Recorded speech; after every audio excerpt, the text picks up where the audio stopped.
Alright, so this is the Yuta trick. You start with a trapeze and you're going to whip into a kamikaze. So it's a kamikaze without any wraps. Now this is a filler element. Next, you're going to roll out counterclockwise. I'm going to hit the top here.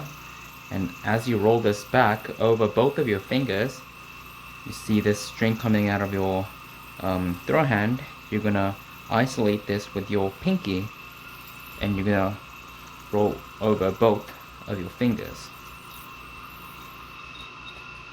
So when you're rolling this like this, it's often very snaggy. You're going to have to find your own way to do this ideally without snagging. And what I recommend you doing is to make sure these two pointer fingers are as straight as possible so it doesn't add any friction to the string. And then you're gonna have to find an ideal way of moving these fingers because there are lots of different subtleties to this.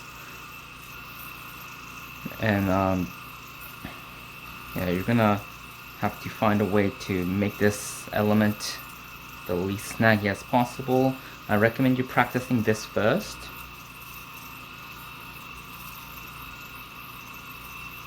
What I like doing is from this kamikaze, I push my non-throw hand to the left, so the throw hand isn't doing anything here, and this tends to keep the string taut and it prevents snagging.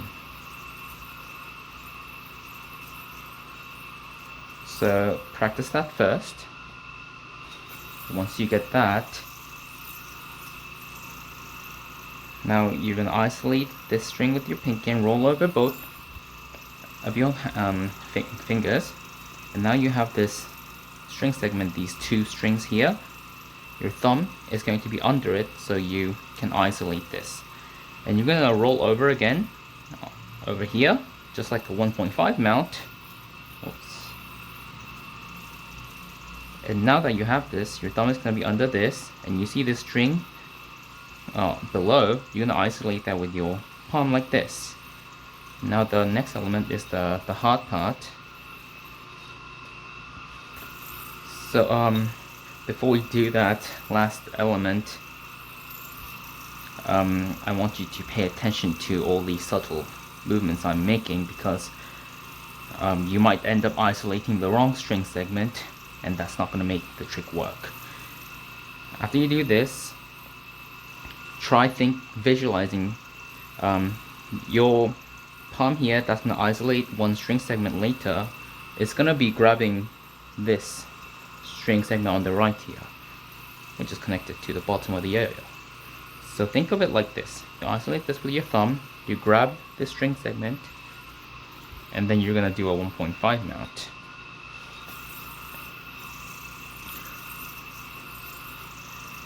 But as you're going to be grabbing this string as you roll over, you see as it goes into that 1.5 mount, this string kind of naturally ends up underneath your throw hand. So you want to kind of semi-open it as you roll this over, and then the moment you roll over, you're going to grab this so you can isolate it. Now the next element is you basically tension slack releasing the slack from your pinky, and as you do that, you're going to roll over. So the slack is going to come around exactly one rotation, and the yo-yo is going to be making two rotations, one of which is a pinwheel. Now that you got this, you're going to start the dismount as you you're going to dismount the yo-yo as you also dismount it from your pinky, like that. You see the slack has come around up until here, and while you do that, you're gonna, that dismount is one rotation of the yo-yo, and then you're gonna pinwheel that, and then you're gonna land it on the front section of this slack, and then you're gonna carry the whole thing over. The slack escaped the yo-yo gap there, but let me see if I can explain this slowly. So one rotation as you tensions like this, and then that pinwheel into the front, and that's going to bring the whole slack over. And this is basically a wrist mount, if you see this here, but except for the actual wrist mount, it's the same as landing on the front string like this, in which case you can roll over counterclockwise to end up in a trapeze.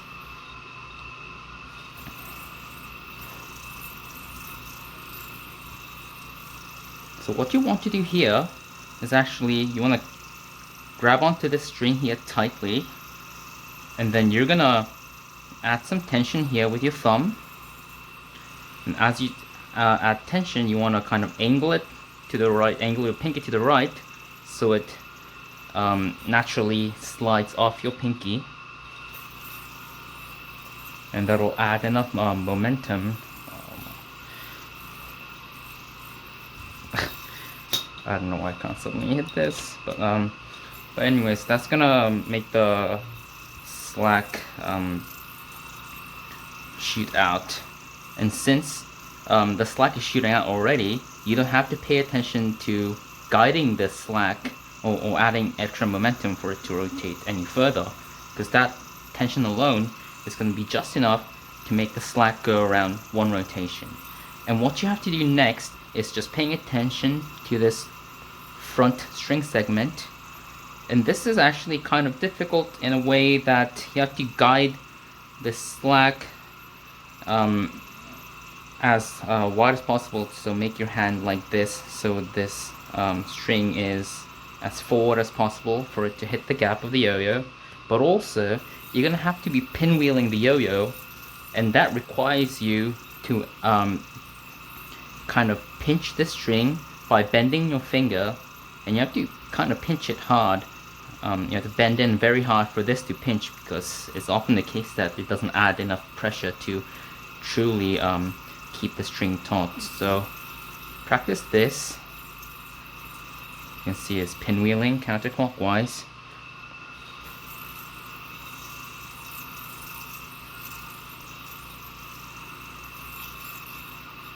And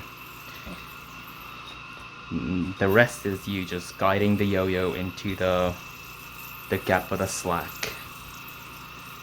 And what I like doing also is pinching this string segment with my non-throw hand pointer.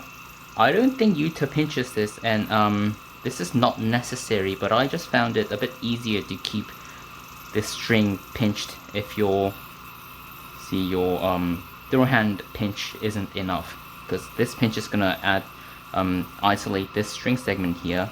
So technically you don't even have to pinch this if you can pinch with your non-throw hand pointer hard enough, because that's gonna isolate this string segment for you to be able to pinwheel it. So play around with different methods of pinching with either of your pointer fingers,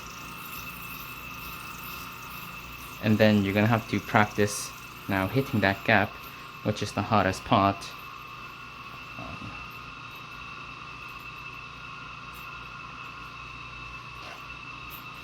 Yeah, let me try and show that to you again.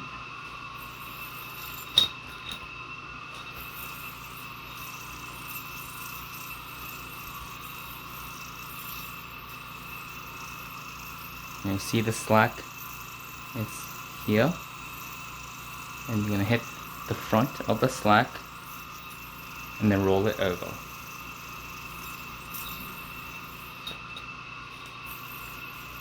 So that's the Yuta trick.